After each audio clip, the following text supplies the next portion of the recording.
كيبقى السؤال مطروح، فين كاين المشكل؟ علاش الناس ما كتقدرش تلتزم؟ دابا ملي كنقولوا الناس راه ماشي غير حنا كمغاربه، الناس يعني في العالم كله. باش نتغيروا كيخصنا نعرفوا الاسباب اللي ما كتخليناش نزيدوا للقدام، الاسباب اللي كتحبسنا من التغيير. كنظن هذا هو الجزء اللي خصك تركز فيه معايا مزيان وتعطيني الانتباه ديالك.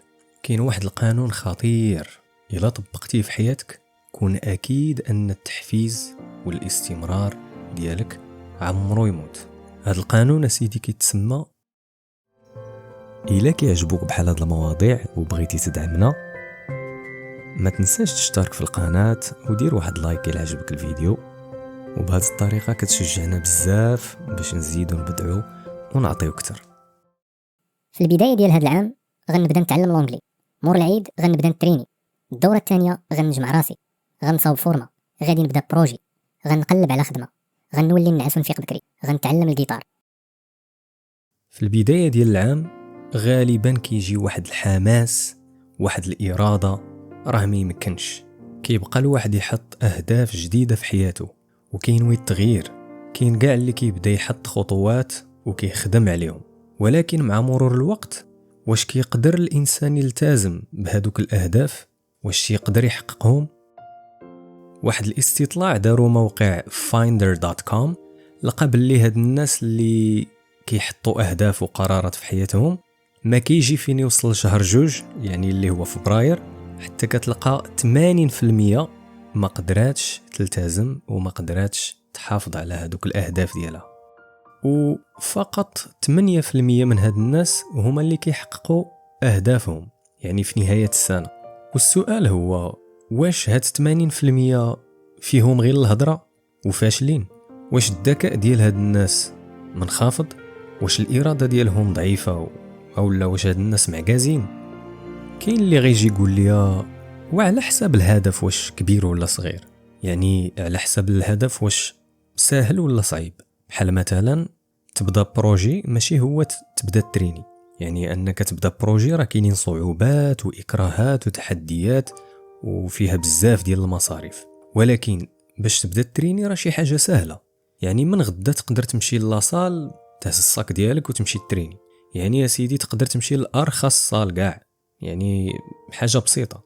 ولكن غنقول لك هي ماشي مساله صعيب ولا سهل. في ميريكان 30 مليار دولار كتخسر على المجال الرياضي. راكم عارفين الامكانيات الرياضيه في ميريكان، يعني فين ما مشيتي التريني. ولكن للاسف الدراسه لقات باللي 73% من هاد الناس ما كيوصلوش للاهداف الرياضيه ديالهم، يعني ما كيكملوش. كتلقى الواحد تسجل خلص العام كله ويلا كيحضر الشهر الاول ولا الشهر الثاني. اما في مجال انقاص الوزن كتخسر 66 مليار دولار سنويا على الناس اللي كيبغيو يطيحوا الوزن. ولكن 69% من هاد الناس ما كيلتزموش بهاد الأنظمة الغذائية اللي كتعطاهم، يعني ما تيكملوش. الواحد تيبدا الريجيم ديالو ولكن صافي واحد الوقت كدوز وقيت ما تيقدرش تيرجع يضرب في السكر ويضرب في فاست فود. كيبقى السؤال مطروح، فين كاين المشكل؟ علاش الناس ما كتقدرش تلتزم؟ دابا ملي كنقولوا الناس راه ماشي غير حنا كمغاربه، الناس يعني في العالم كله. في الكتاب ديالو كيف نتغير، العالم الاجتماع والمعالج النفسي روس إلينهورن دار بين قوسين 10 أسباب اللي ما كتخليناش نتغيروا. باش نتغيروا كيخصنا نعرفوا الأسباب اللي ما كتخليناش نزيدوا للقدام، الأسباب اللي كتحبسنا من التغيير. وهذه واحد القضية مهمة بزاف، بغيتك تكونسونطرا معايا وتحل دماغك.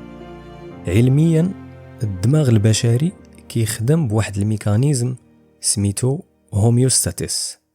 هذه واحد الطريقة كيخدم بها الدماغ ديالنا باش يحافظ على واحد البيئة داخلية مستقرة، وأي حاجة فيها التغيير وكتزعزع استقرار ديال الدماغ ديالنا وكتخرجوا من منطقة الراحة كيقاومها وكيحاربها.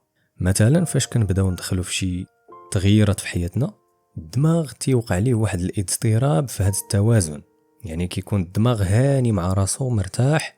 فاش انت كتجي دير شي تغيير في حياتك كيتزعزع الاستقرار ديال الدماغ ديالنا. داكشي علاش كيحاول يقاوم هذا التغيير. باش تزيد تفهم اكثر، الدماغ ديالنا اسيدي كيحماق على واحد الحاجه سميتها المكافاه السريعه. الا ما كانش المكافاه سريعه، الدماغ ما تيزيدش معاك للقدام.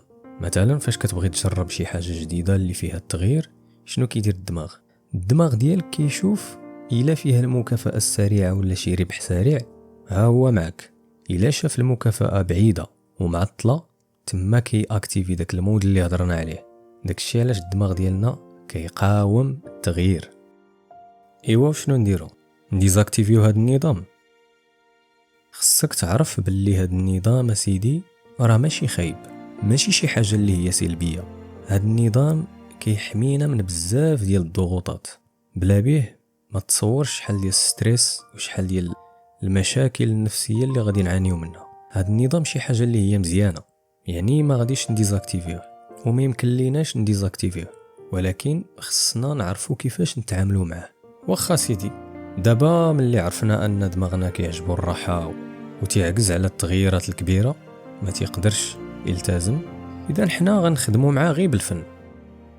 كنظن هذا هو الجزء اللي خصك تركز فيه معايا مزيان وتعطيني الانتباه ديالك. كاين واحد القانون خطير، الا طبقتيه في حياتك كون اكيد ان التحفيز والاستمرار ديالك عمرو يموت. هذا القانون اسيدي كيتسمى Don't break the chain، لا تكسر السلسلة. كيقول لنا هذا القانون وقود التحفيز هو الاهتمام بالتغييرات الصغيرة والتدريجية.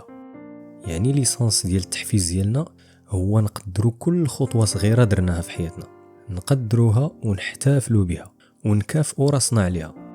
وبهذه الطريقة كنتعاملوا مع داك الميكانيزم اللي عندنا في دماغنا، هوميوستاتيس، كنتعاملوا معاه بذكاء. ياك دماغنا كيعجبو المكافأة السريعة، يلا سيدي كافئ ليا راسك، فرح براسك واحتفل براسك في كل خطوة صغيرة كتحطها. شنو اللي تيخلي ألعاب الفيديو ممتعة وما كتملش منها؟ مثلا الناس اللي كيلعبوا الألعاب ديال الفيديو كتلقى لي ميسيون، فاش كتسالي واحد الميسيون كتحس بالإنجاز. دماغك في ديك اللحظة كيحس بواحد المكافأة وكيبغي يزيد يدخل في ميسيون أخرى. وبهذه الطريقة ما كتحسش باللي راه انت كتبدا في واحد التغيير كبير، كيكونوا تغييرات صغيرة وانت كتفرح بيهم ودماغك تيتكافئ في ذاك الوقت وكتستمر. راه نفس الطريقة اللي كتخدم بها الحياة ديالنا. إلا طبقتي هذا القانون ما تخيلش التأثير الإيجابي اللي غيوقع لك في حياتك. ودير في بالك باللي التغيير راه تيحتاج شي شوية ديال الوقت، تيبغي دقة دقة. كيقول لنا أبراهام لينكولن الرئيس الأمريكي اللي حرر العبيد في أمريكا واللي كان معروف بالحكمة ديالو والشجاعة ديالو، كيقول لنا أنا أسير ببطء لكنني لا أعود إلى الوراء. والحكمة في هذه المقولة ديال هذا السيد كاينة في الاستمرارية ماشي في السرعة. الخطوات راهم صغار تقال وثابتين، ولكن الهدف ديالك راه كبير. يعني شعارنا شنو هو؟